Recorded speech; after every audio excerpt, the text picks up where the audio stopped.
Assalamualaikum guys, for today's video mag-unboxing ako ng in-order ko sa Crystal Pearl soap. Ito siya, dumating siya.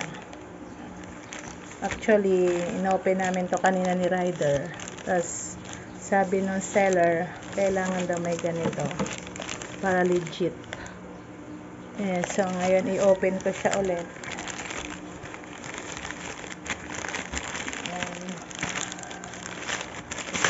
Yung carton niya, tapos yung nakalagay pala dito, to Kuya Ryder, wag mo ako daganan para hindi ako mayupi-yupi. Yung nga paalala dito, fragile, please kung hindi matawagan si customer, deliver pa rin. Pagkatapos kung ito kasi yung sinabi ng seller nun sa akin na nag-uusap kami sa Facebook, tapos pag open ko, ito siya, naka-carton.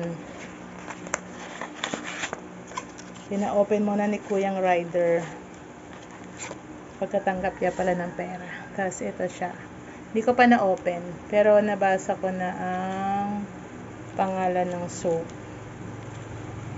Crystal Pearl soap. Maganda daw to guys, try natin. Bale, buy one take one siya. All-in-one soap. Ang naka-packaging siya ng maayos. So, hindi talaga siya madudurog. Thank you sa seller. Ang ingay ng motor. Nasa tindahan kasi ako, katabi ng tindahan na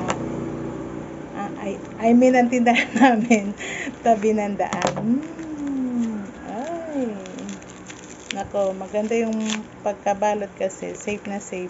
Talagang kahit daganan siguro to ng Ryder, hindi naman siya masisira. Kasi nga, naka-bubble wrap siya. Ito siya. Excited na akong malambot yung soap.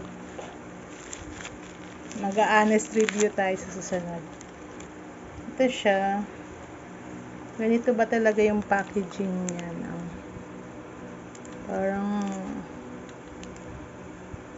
Parang luma, pero